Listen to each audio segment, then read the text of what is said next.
Minnesota Fighting Vikings head coach Mike Zimmer is cornerback obsessed. He's a DB man at heart, and they're the focus of all of his defenses. And you look at Deion Sanders, you look at Terrence Newman, Jonathan Joseph, Leon Hall, the remnants of Pac-Man Jones. Of course, what's happened here with the Vikings, it's his influence in the draft was like, well, if my defense is going to be good, just need one more cornerback.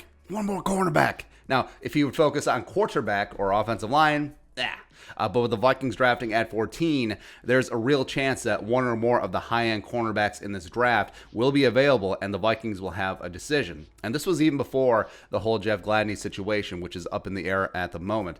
Because if you look at the room, Patrick Peterson, old, one-year deal. Mac Alexander, one-year deal. Mike Hughes, final year of his rookie deal. The only guy that you can say for certain he's going to be the nail driver for a couple of years is Cameron Tiny Dantzler. Other guys have potential, sure, but you could easily make a case that if a top-tier cornerback talent is there, the Vikings could and should be in. And ignore the offensive line again.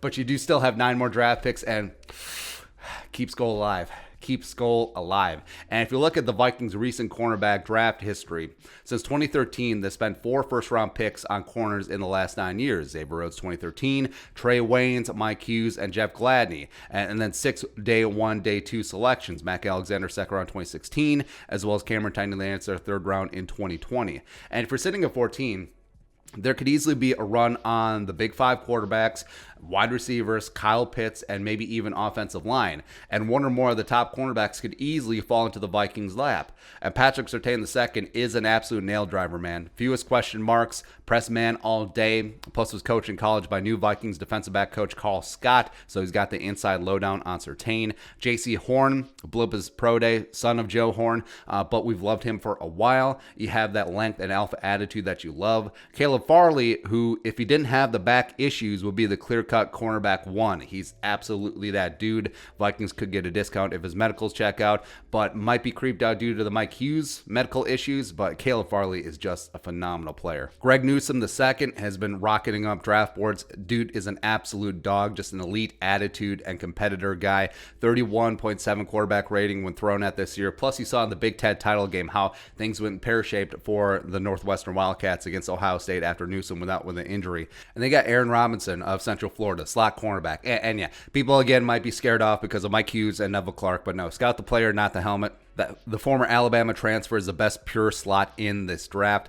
And if the Vikings don't go cornerback day 1, day 2 is bustling with talent. So you got guys like Benjamin St. Just from Minnesota, length on the outside, Tyson Campbell from Georgia, who I actually think is a little bit more pro-ready than his teammate Eric Stokes, even though Stokes has been getting all the hype because of his fast 40 time. Then you have guys like Trey Brown from Oklahoma, Ambry Thomas from Michigan, Shakur Brown from Michigan State, who I think are being slept on, will be nice mid-round additions at corner.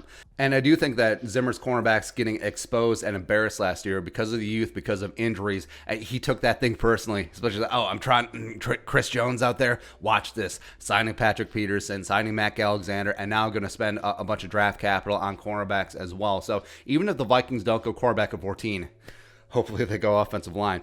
You could easily see them doubling back in the mid-rounds and picking up a couple dudes with 10 draft picks, 2/3, 4/4, 2/5, etc. So, yeah, I mean, the Vikings could use some freshening up at cornerback, and that was even before the Jeff Gladney situation. So, I guess we'll see what happens. We'll see if Mike Zimmer has his way yet again in a must-win season where the Vikings are all in 2021. But, be your thoughts. Vikings cornerback again? Let us know in the comment section below. Subscribe for daily Vikings takes. Want to support that work, post some of the Venmo. But until next time, Skull, production value.